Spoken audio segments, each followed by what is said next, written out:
நீங்கள் பார்த்துக் கொண்டிருப்பது உங்கள் விஜய்.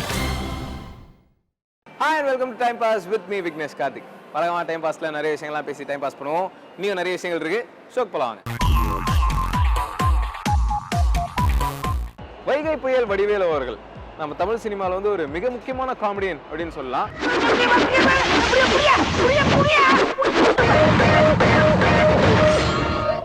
நான் என்ன பம்பரமா சுத்தி விட்டு பாக்குறேன். சாரி. என்ன சாரி பாவட அன்றாரு.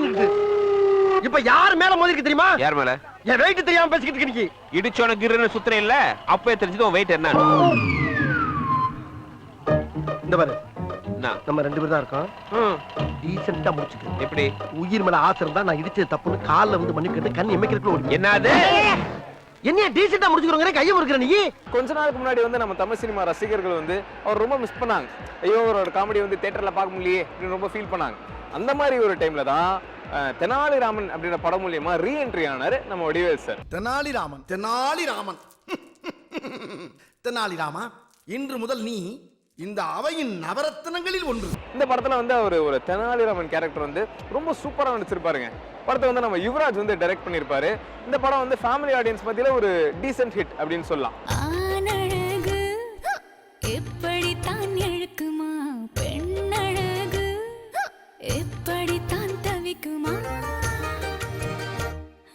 இதுக்கப்புறம் அதே டைரக்டர் கூட சேர்ந்து அவர் ஒரு படம் நடிக்க போறார். அந்த படத்தோட பேர் என்னன்னு கேட்டீங்கன்னா எலி. இந்த படத்துல வந்து ஒரு ரொம்ப வித்தியாசமான விஷயம் இருக்குங்க. அது என்ன அப்படின்னு கேட்டீங்கன்னா நம்ம வடிவேல் சார் வந்து டபுள் ஆக்ஷன்ல நடிக்க போறார். ஆல்ரெடி நடிச்சிட்டாரு, இது என்ன வித்தியாசம் அப்படின்னு நீங்க கேட்கலாம். அதாவது நம்ம வடிவேல் சாரே வந்து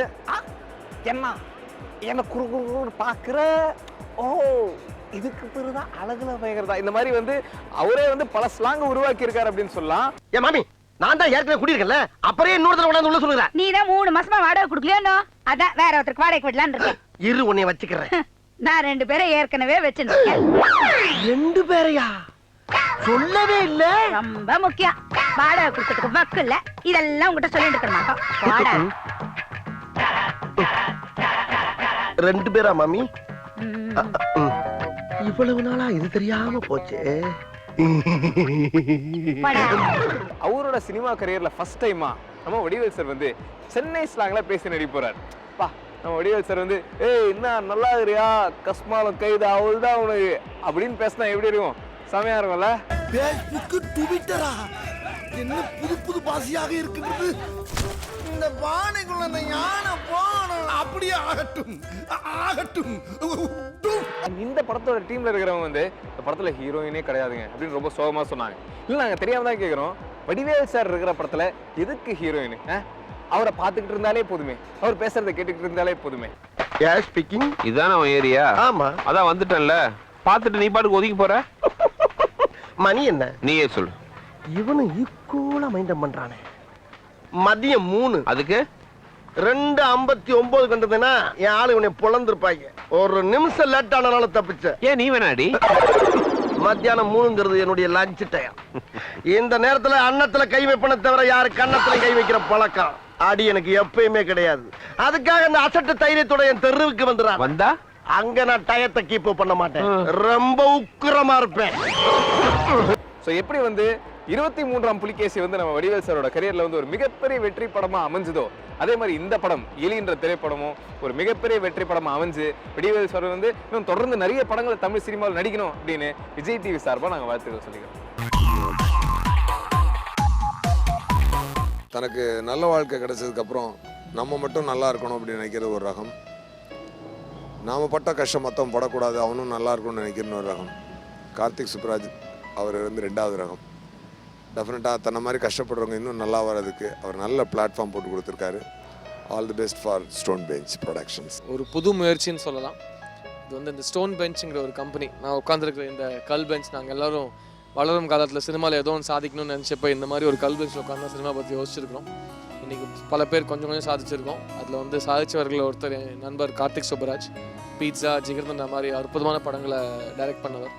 அவரோட ஃப்ரெண்ட்ஸ்லாம் சேர்ந்து இந்த ஸ்டோன் பெஞ்சுங்கிற கம்பெனி ஸ்டார்ட் பண்ணியிருக்காங்க. சின்ன சின்ன கோட்டை இது சினிமாக்காரன் பேட்டை, ஹே சின்ன சின்ன கோட்டை சினிமாக்காரன் பேட்டை தட்டி தட்டி பார்த்தோம் திறக்கவில்லை கேட்ட தம்பி கொஞ்சம் கேளு நாங்கள் பாடும் பாட்டை.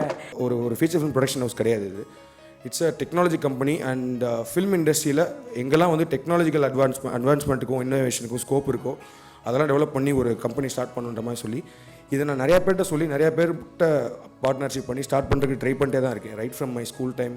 அப்புறம் ஸ்கூல் டைம்லேயே யோசித்தோம் ஒரு டிவி ப்ரோக்ராம் பண்ணலான்னு. அப்புறம் ஒன்ஸ் ஷார்ட் ஃபிலிம் பண்ணுறப்போ நிறைய பேர் கூட பார்ட்னர்ஷிப் ஆச்சு. பட் ஆனால் every time it will start at a point and sometime it will fail, it will fade away. இந்த பேரில் ஒரு கம்பெனி அப்படின்றது மட்டும் I was very clear. And at particular point I just got the right people on board. Like Karthikeyan, Ezhil, Kalyan, இவங்கெல்லாம் when they came on board they understood what we are trying to do. இதோட இந்த ஐடியாவை அவங்களும் conceive பண்ணி they all worked hard. அப்போ today we are launching the company presentation of Stone Bench. எப்படி பாராட்டுறதுனே தெரியலங்க Karthik Subraj sir. நான் ஆல்ரெடி கார்த்திக் சுப்ராஜ் சாருக்கு ரொம்ப ஃபேன். அதாவது நான் பெட்ஃபோர்டில் ஏறிக்கிட்டு ஒரு ஷூட்டிங்கு போனேன், டைரக்டர் பாரதிராஜா சாரோட ஷூட்டிங்க்கு கிழக்கு சீமையில். சார் கார் எடுத்துகிட்டு வந்தாருன்னா நான் காருக்கு முன்னாடி போய் பொத்துன்னு விடுவேன். டேய் யாரா அவனை சார் எப்படியா அவங்ககிட்ட அசிஸ்டண்ட்டாக சேர்த்துக்கோங்க சார் அப்படியே நிற்பார். எத்தனை நாள்ரா கேப்பா, என்கிட்ட 10 பேர் இருக்கான், எவனையாவது கொண்டுட்டு வா நான் உன்னை சேர்த்துக்கிறேன். ஸ்டோன் பெஞ்ச் பின்னாடி இருக்கக்கூடிய கலை சார்ந்த அறம் இந்த நிறுவனத்தை பல்லாண்டுகளுக்கு வளர்த்தி புதிய திறமைகளை உருவாக்கும் என நான் நம்புகிறேன். ஸ்டோன் பெஞ்ச் என்ற இடம் வந்து புதுசாக வர ஆக்டர்ஸ்க்கும் சரி டைரக்டர்ஸ்க்கும் சரி நிறைய பேர்த்துக்கான ஒரு கரெக்டான ஒரு இடமா இருக்கும்னு நம்புகிறேன். Thank you so much. இந்த கம்பெனி ஸ்டோன் பெஞ்ச் மேலும் மேலும் சிறக்க என்னுடைய வாழ்த்துக்களை தெரிவிச்சுக்கிறேன். இனிய தமிழ் மக்களே,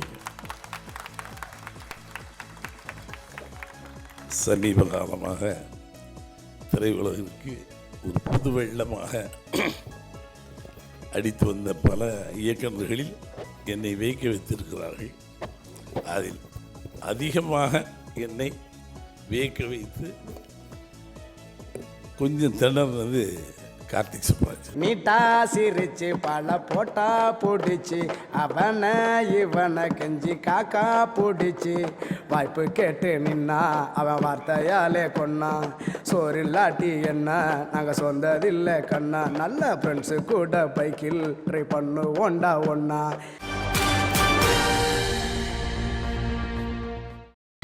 நீங்கள் பார்த்துக் கொண்டிருப்பது உங்கள் விஜய். சின்ன சின்ன கோட்டை இது சினிமாக்காரன் பேட்டை.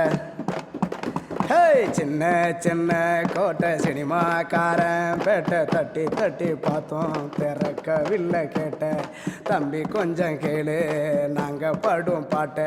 100 minutes film, ஒரு 6 to 8 films வந்து we are going to compile it and then get a single censor and release in theatres. And it's like a proper theatrical screening like any other feature film. எல்லாருமே வந்து ticket காசு கொடுத்து பண்ணலாம். We are not only in Chennai, we are planning to release it in Bangalore, Mumbai, Cochin, other metros and even overseasல கூட ஒரு 2-3 location we are talking. So இங்கே எல்லாமே வந்து இந்த feature films, I mean like a feature film, a compilation of short film will get screened. So அதுக்கப்புறம் வந்து we are planning to give it to television channels as a ஒரு normal satellite இது கொடுக்குற மாதிரியும். அப்புறம் ஹோம் டிவிடிஸ் கொடுக்குறது. அதுக்கு வந்து we have actually speak with Cheran சாரோட C2H. they have try to they have agreed to partner with us, so thanks to them. சினிமாவில் வந்து எல்லாருக்குமே வந்து 2 விஷயந்தான் ரொம்ப முக்கியமான, எல்லாருமே எதிர்பார்க்குறதும் அதுதான், அதை நோக்கி வந்ததும் அதற்கு தான். ஒன்று அங்கீகாரம், இன்னொன்று அடையாளம். இந்த அங்கீகாரத்தையும் அடையாளத்தையும் உங்களுடைய ஸ்டோன் பெஞ்ச் வருகிற தலைமுறைக்கு வந்து மிக சிறப்பாக ஏற்படுத்தி கொடுக்குங்கிற ஒரு மிகப்பெரிய நம்பிக்கையை இந்த ஆடியோ விஷுவல் டாக்குமெண்ட்ரிஸ் மூலமாகவே ஏற்படுத்தி இருக்கிறீர்கள். எப்படி நீங்கள் கார்த்திக் சுப்ராஜ், நலன், பாலாஜி தரணிதரன், பாலாஜி மோகன் இவங்கெல்லாம் வந்தப்போ ஒரு தமிழ் சினிமாவில் ஒரு புது வேவ் கிரியேட் ஆச்சோ, அதே மாதிரி இனி வரும் காலத்தில் இனி வரும் திறமைசாலிகளுக்கு ஸ்டோன் பெஞ்ச் வந்து ஒரு மிகப்பெரிய பிளாட்ஃபார்மாக இருக்கும்னு நான் மனமாற நம்புகிறேன், வாழ்த்துகிறேன். நன்றி. நான் முதல்ல பார்த்த ஸ்டோன் பெஞ்ச் வந்து கோடம்பாக்கம் லிபர்ட்டி தேட்டர் பக்கத்தில் ஒரே ஒரு ரூம் இருக்கும்.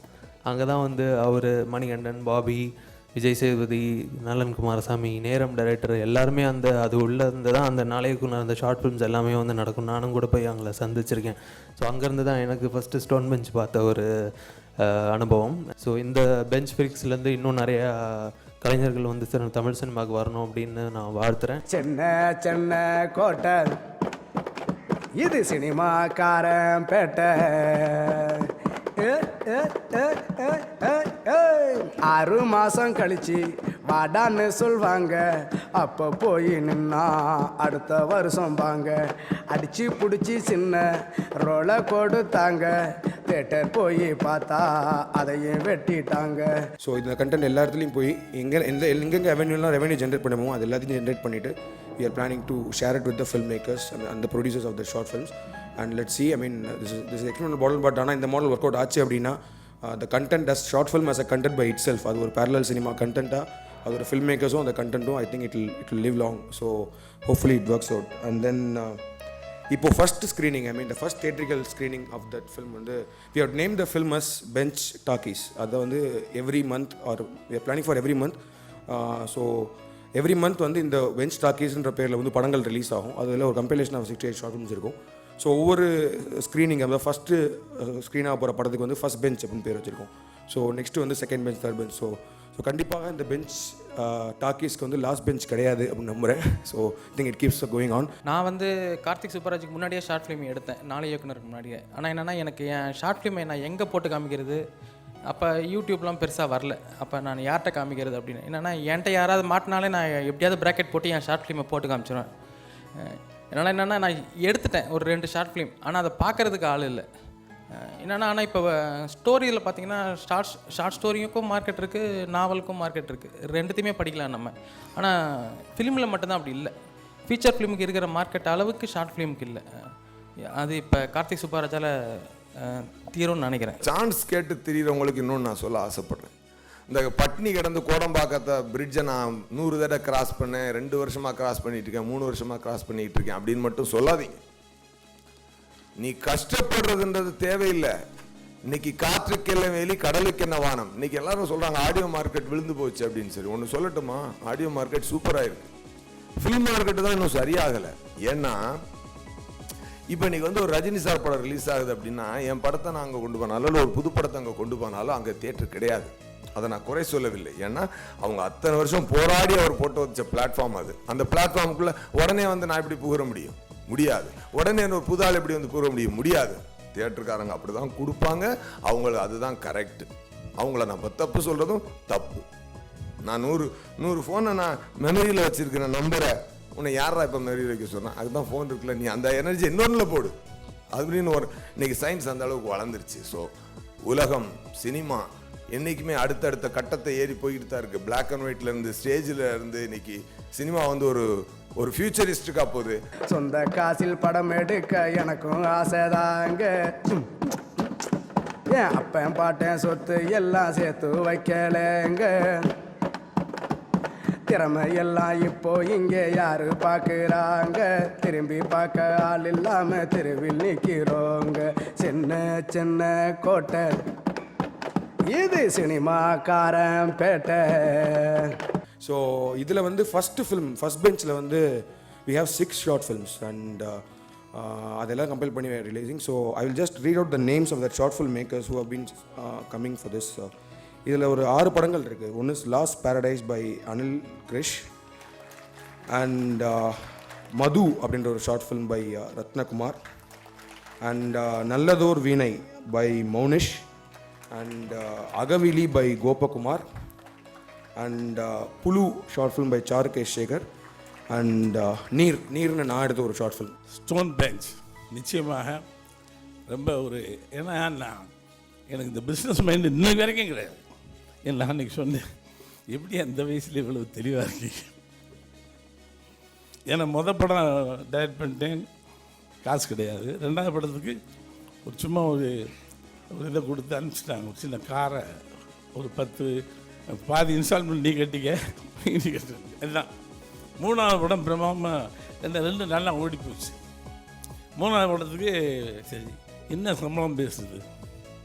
நான் ரொம்ப யோசித்து போய் ப்ரொடியூசர் கூப்பிட்றான், உட்காந்து என்ன சொல்கிறதுன்னு இதில் 2 ஹிட்டு கொடுத்துருக்கேன். எவ்வளோங்க? 10 ரூபா கேட்கலாமா, 10,000, 15,000 கேட்கலாமா. இதுக்கு ஒரே குழப்பம். 15,000 கேட்டு வேணான்ட்டாங்கன்னா போச்சு. அதனால் யோசனை பண்ணி மெல்ல விட்டுட்டேன். 15,000 ரூபா தான் சார், வெளியில் கூட நீ கூப்பிட்டுட்டு இருக்காங்க போய் அவர் செட்டியார் தெளிவாக தராசு போட்டு அது நீங்கள் அதில் நான் சொல்லுறது 15,000 ரூபாயில் முடிச்சிட்டார். நான் ரொம்ப சந்தோஷமாக வரேன். இதுக்கு எங்கே ரூம் போட்டு டிஸ்கு இங்கே ஒரு லாட்ஜு அட்லாண்டிக் ஹோட்டல் பாக்யராஜ் உட்காந்துருக்காங்க. சார் என்ன சம்பளம் பேசிட்டீங்களா? சார் பேசிட்டியா? உங்களுக்கு என்னையே கொடுக்க சொல்லிட்டாரு. இவங்களுக்கு சார் அசிஸ்டண்ட்டுக்கு நீயே கொடுத்தோன்னுட்டாங்க. என்ன பேசுனீங்க சார்? 15 ரூபா பேசியிருக்கீங்க. நீங்கள் எப்படி சார் பாக்யராஜ் எப்படி சார் இப்படி சார் நான் போய் பேசிட்டேன். ஐயோ எப்படியா போகிறேன் நான் போய் பேசுவேன். இவனும் மேனேஜர் பண்ணிட்டாங்க. அவர் தெரியாதனமாக உங்களோட உட்காந்து பேசிட்டு வந்துட்டார். ஏற்கனவே 2 கம்பெனி ஃபிக்ஸ் ஆகிருக்கு. அது தெரியலை அவருக்கு. அவர் என்ன ஒரே நேரத்தில் செய்ய முடியாது அப்படின்னு சொல்லி இன்னொன்னும் பேசி நிறமாறாத புக்கில் 30,000 ரூபாய் கிட்ட வந்துட்டோம். எனக்கு அன்றைக்கும் பிஸ்னஸ் தெரியல, இன்றைக்கும் தெரியாது. இன்னும் இன்றைக்கே டிஸ்ட்ரிபியூஷன் தான் என்னன்னு தெரியாது சார். சத்தியமாக எல்லோரும் நினைப்பாங்க பெரிய கும்பேன் சினிமா எடுக்கிறது ஒன்று மட்டும்தான் தெளிவாக இருப்பேன். இதை வர பாக்கி தெரியல. 1 2 3 ஸ்டார்ட். சின்ன சின்ன கோட்டை இது சினிமாக்காரன் பேட்டை. ஹே சின்ன சின்ன கோட்டை சினிமாக்காரன் பேட்டை. தட்டி தட்டி பார்த்தோம் திறக்கவில்லை கேட்ட. தம்பி கொஞ்சம் கேளு நாங்கள் படும் பாட்டை. நீட்டா சிரிச்சு பல போட்டா பிடிச்சி அவனை இவனை கெஞ்சி காக்கா பிடிச்சி வாய்ப்பு கேட்டு நின்னா அவன் வார்த்தையாலே கொன்னான். சோறு இல்லாட்டி என்ன நாங்கள் சொந்ததில்லை கண்ணா. நல்ல ஃப்ரெண்ட்ஸு கூட பைக்கில் ட்ரை பண்ணுவோண்டா ஒன்னா. சின்ன சின்ன கோட்டை இது சினிமாக்காரன் பேட்டை. 6 மாதம் கழிச்சு வாடான்னு சொல்வாங்க. அப்போ போய் நின்னா அடுத்த வருஷம் வாங்க. அடிச்சு பிடிச்சி சின்ன ரோலை கொடுத்தாங்க. தேட்டர் போய் பார்த்தா அதையும் வெட்டிட்டாங்க. சொந்த காசில் படம் எடுக்க எனக்கும் ஆசைதாங்க. ஏன் அப்பன் பாட்டேன் சொத்து எல்லாம் சேர்த்து வைக்கலேங்க. திறமை எல்லாம் இப்போ இங்கே யாரு பார்க்குறாங்க. திரும்பி பார்க்க ஆள் இல்லாமல் தெருவில் நிற்கிறோங்க. சின்ன சின்ன கோட்டை இது சினிமாக்காரன் பேட்டை. சினிமாக்காரன் கையில் நாட்டை கொடுப்பாங்க. வாடகைக்கு வீட்டை தரமாட்டேன்னு சொல்வாங்க. கஷ்டப்படும் போது எட்டி இருப்பாங்க. நீ ஜெயிச்சா வருவான் ஆட்டோகிராஃபு வாங்க. வருஷத்தில் 100 படம் இங்கே காட்டுறாங்க. எங்கே தேடி பார்த்தோம் எங்க முகமே காணலைங்க. என்னைக்காச்சும் எங்களுக்கு கையை தட்டுவீங்க. நம்பிக்கையை வச்சுக்கிட்டு ஓடுறோமே நாங்க. நம்பிக்கையை வச்சுக்கிட்டு ஓடுறோமே நாங்க. இந்த நம்பிக்கையை வச்சுக்கிட்டு ஓடுறோமே நாங்க.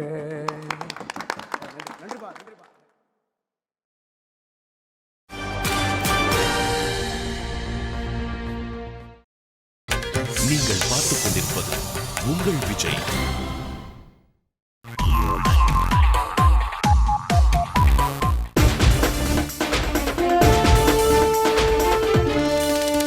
இது விக்ரம் என்ற தனி மனிதனின் துதிபாடும் நிகழ்ச்சி அல்ல. இன்று வெற்றி சிகரத்தில் இருக்கும் விக்ரம் அந்த இடத்தை அடைவதற்காக பட்ட பாடுகள், அடைந்த வலிகள் ஒரு மனிதன் வாழ்ந்த பின்னர் போற்றப்படுவதை விட வாழும்போதே அறியப்பட வேண்டியது அவசியம். கென்னி என்கிற இளைஞன் விக்ரம் என்கிற ஒரு வெற்றியாளனாக மாறிய வரலாறு இது.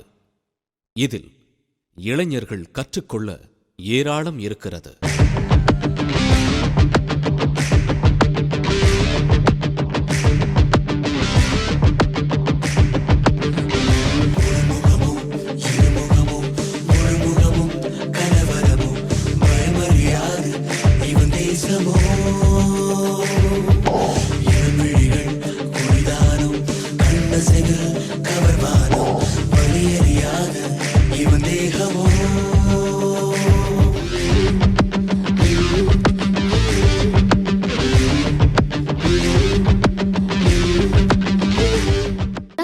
ராமநாதபுரம் மாவட்டம் ஒரு வறட்சி பிரதேசம் என்பர். அதன் ஒரு முக்கிய ஊர் பரமக்குடி.